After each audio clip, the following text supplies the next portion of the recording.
Welcome back, y'all. As you can see, I read an article from this report talking about the potential ministerial options in the summer and ranking them in terms of how likely they are to be open come next summer. So this is the first time I'm reading this. This was made yesterday from Leo Collis. I'm going to be reacting to it the first time alongside you guys in this video. So let's do it. And the first team is going to be Chelsea. Okay, that's going to be a data. I mean, I'm going to see this. I can see why it's at 8 because Coach came to Chelsea and I don't really know how well it's going to do or how bad it's going to do. The first two games I've seen them manage Chelsea. I have quite liked the team. I think they played a good game against Brentford and against even Arsenal. A 3-2 loss is not that bad against Arsenal. So I do think he's doing a good job the first two games. We've seen him, and now he speaks and now answers himself in press conferences. I think also it's a pretty good plus on his side. Obviously, again, we don't know how well they're going to do at Chelsea. That's why probably this is at a spot. This again, obviously, Chelsea is a team that's sold managers. Obviously, Chelsea is a team that's sold a lot of managers throughout their history. They're a team, especially in the last 4 to 5 years, we've seen that they managed a lot in their history. So I guess because Liam is here at 8, I can see why. In my opinion, I don't see him leaving until the summer. I think he's gonna have the summer and sometime next season if things really go bad. I don't think he'll be fine in the summer because of how early he got to the team. And I mean, I don't think you can sack a manager based on 4 months of his campaign there at Chelsea. So it's just in the pure case that it's really bad. At Chelsea, I don't think so. That's why he'll probably get fired. I mean, I'm gonna try reading this. Yeah, again, Chelsea picking. Again, yeah, Toulouse veteran A managers following want to drop twice since the point 2019. A couple of those temporary appointments only to fall to permanent hires. So a remarkable turnover in 6.5 years. Yeah, I said a lot of managers in the past time. Looking at the Lions then, we are also pricing if they don't survive longer. Chelsea picking up club cycle talent factory. The instruments should be for at least the patient understanding. Yeah, I can see this is why. Chelsea though shouldn't get too comfortable. Yeah, I mean, yeah, this is our job. Chelsea is a kind of an impatient team, so it doesn't get results this half a year, half a season is gonna get at Chelsea. Then things are gonna be shaking in the summer. I don't know how many support's gonna get. I don't know how Chelsea will do next summer. So a lot of things are gonna depend on how Chelsea move next summer and how the rest of the games are gonna look like from this season. At 7th, we have PSG. Okay, this is a bit surprising because I think PSG being at the 7th spot is not because of Enriquez maybe decided to leave. So a lot of rumors linking him up to Barcelona, to Man United, to Spurs, and we don't even know if he's gonna stay at PSG or not. So I feel like a lot of rumors have been around the market or the transfer period. So we don't know if he's gonna stay at PSG into the summer or not. Reading here, okay. However, this season PSG second League One panel lands on points. Meanwhile, they lost in because of France for defeat by FC. Okay, I do see obviously not really going well domestically for PSG, losing to Cup de France, being behind Lens in League One. I can see water pressure on him a little bit. At the same time, they've had a lot of injuries. I don't know why. It feels like Enrique, even an amazing match for them for the time he's been there. PSG is an amazing thing for them. I don't think you will sack him this year because just 1 point behind Lens. We should be fair. I do expect PSG to kind of overturn that. And also, we should haven't seen them really do a long run Champions League. So if they get lost in Champions League, maybe round 16 or quarterfinals, then you can kind of entertain the possibility of him being sacked. But for now, I don't see that. Around such level, French club can be trigger happy, permanent match less than 10 years. Yeah, I mean, yeah, but at the same time, they really had any matches at the type of success at PSG at the same time. So I don't see why they have the same trigger happy timing with Enrique if it was the guy who brought a treble last year. As this Liverpool, I can expect Liverpool to be higher up in this list. I think Arne Slot right now is one of the managers who has the most pressured in Premier League and world football at the same time. This is a manager that's come up from the title, from a squad that was very good in narrative from him, from Klopp. And at the same time, now they spend so much money this summer and they're sitting for Premier League table. I think they're doing quite well in Champions League. I don't know, I feel like they're kind of in between that 6 to 10 range right now. I'm not quite sure. But the thing is, I don't think they're playing that well. Yeah, as you can see here, they're uninspired. Final third is like a question in that squad setup. And yeah, obviously, as I said, it's also being wanted to question judgment, like in the kind of charisma, if you said as get the players and fans on side. Yeah, I feel like that's our personnel, our person. Jurgen Klopp, Arne Slot are very different type of persons, but at the same time, you can compare those two right now. I do think it all depends on once Slot comes back, which is actually right now. when it comes back, how well is the team going to play? If the team still going to play bad, I think Ancelotti has to go. If not, if the team can hit a turning point with Salah coming back, also you're going to still be at the shop come next summer. If not, I don't think so. If I had to bet, I'll probably bet on Ancelotti being sacked this season or this next summer, because I still have Xabi Alonso to possibly iron back. You're going to have all that World Cup transformation, all matches being available, etc. So you're going to see a lot of merry-go-round matches this summer, and Ancelotti might be one of those guys going to be involved in the merry-go-rounds.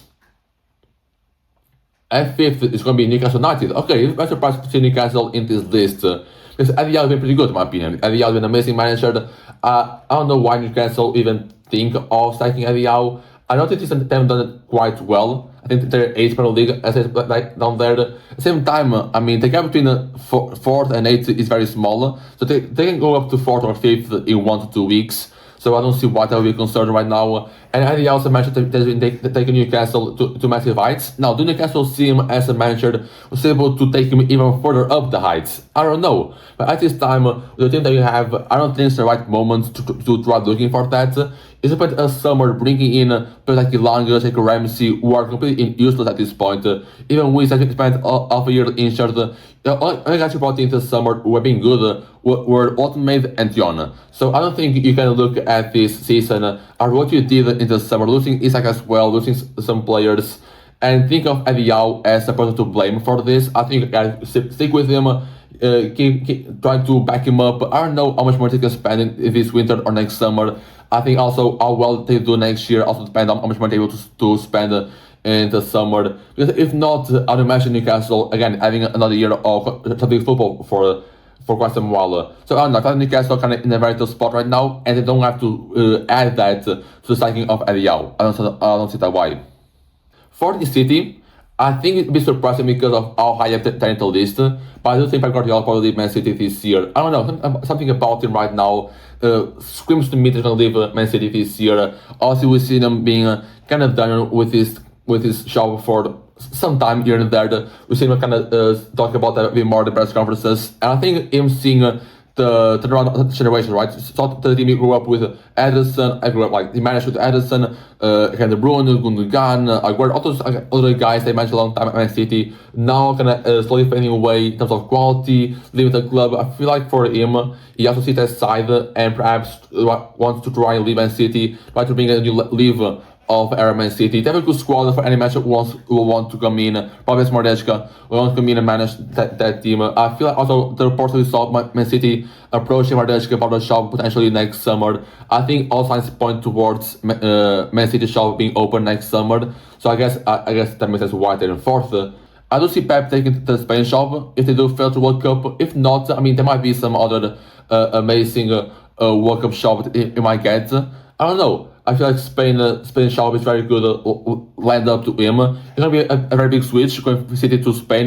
Same time, the Felix mentioned is able to do that. I would love to see that Spain team go be managed under Pep Guardiola. At some time, I don't know if it's going to happen or not. Also, again, depends on what they do in the World Cup. To go and win a World Cup, I don't see a world where the manager is sacked or replaced. But if they do end up leaving the semi-finals or the finals, I do see that possibility coming around.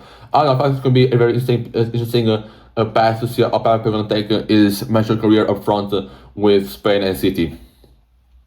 At 3rd is going to be Manchester United. Okay, I think this is why Michael Carrick is kind of more an interim manager at this point. At the same time, for the first game we've seen him, obviously winning against Man City is going to be always bigger for every single United match is going to be at the shop. And Michael Carrick is a guy that, at least for now, the vibes of the club seem to be very high with him at the shop.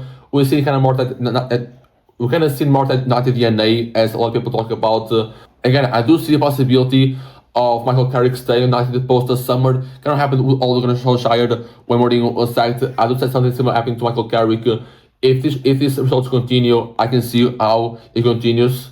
If this form continues, I can see why it's at the shop. The thing is, I don't want to see him play against low blocks. Man City is a team that obviously plays very high up the ball, and United has also been a team that's been very good at playing in counter-attacking football. So I mean, I can see why United exercised that game. I want to see him more manage a longer run. I want to see him up against low blocks like Burnley, Wolves, that type of teams play against United, who when I actually see like a month or 2 months of Man United football, I can have a concrete idea of whether or not Michael Carrick will stay at the shop. In my opinion, I don't think he'll stay because I think the board still has the experience of Ole at the shop, and they might want to bring in a more experienced manager. Also because of how the World Cup is going to work, because then probably have one of Tuchel Nagelsmann potentially leaving in the summer. Depends on how bad the Germany or England will be in the World Cup. If one of those two guys comes up with a shop in the summer, I think Manchester United actually take that opportunity and bring him to the club. If not, I think Michael Carrick is still going to be a good enough guy to stay at the team for 1 or 2 more years. I think come next summer, I think they have to evaluate all options, including Michael Carrick. I think that's going to be the approach they're going to take next summer.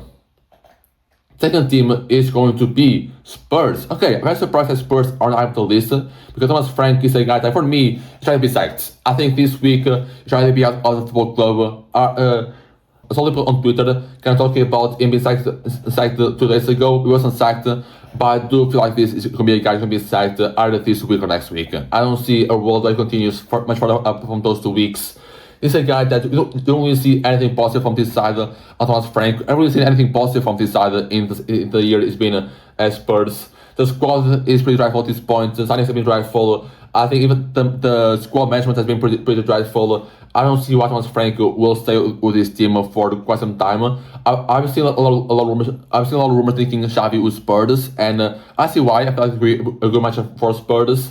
At this point, what they have to do is fight Thomas Frank. I don't see a future with this team. I think even the squad has had enough Thomas Frank. I think it's better for the squad, for Thomas Frank, for the board, for all team as general, for Thomas Frank to be sacked as early as possible.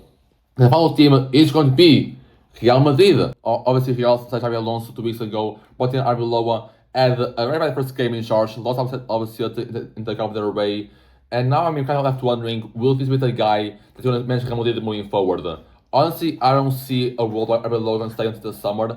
I think he'll probably lose next summer as an opportunity to bring in a new manager. Again, I said the World Cup brings the possibility of a merry-go-round. I think there will be a couple of managers can be available for Real Madrid to try and pursue to manage that team. At the same time, I don't really see any managers able to come to Real Madrid and manage that team with Mbappe and Vinicius on that team. So I feel it's going to be very tough to bring in a manager able to make it a success. And Arbeloa is not the guy going to do that. So I do think that this is not maybe it's most likely because a Spurs job maybe will be open right now rather than the summer. I don't think Real Madrid job is going to be the most likely to go into summer. I don't think Real Madrid job can be the most likely to open up into summer. Arbeloa probably will stay until the summer, but then after that, I don't really see possibility of Arbeloa sticking past that summer. Also, again, all depends on how the rest of the 4 months or 5 months after the season gonna pan out. I don't see Real Madrid doing well. I don't really see them be able to win any trophy this year. I think the Copa del Rey was their biggest opportunity to win that. Obviously, they're not going to win it. Obviously, in La Liga, they're only 1 point behind Barcelona. Same time, I don't really see them be able to match up against Barcelona for the course of the rest of the 4 or 5 months. In Champions League, again, I don't see them matching up against Bayern, PSG, Barcelona, all those teams we have in world football. So I don't think it will be another year of any trophies, no trophies for the Real Madrid. And again, I don't see Arbeloa sticking past that point until summer. I don't know who's going to bring, who they should bring, but I think the Real Madrid team only going to start performing well or playing well when Mbappe eventually leaves. Until then, I don't see this team have any future at all in football.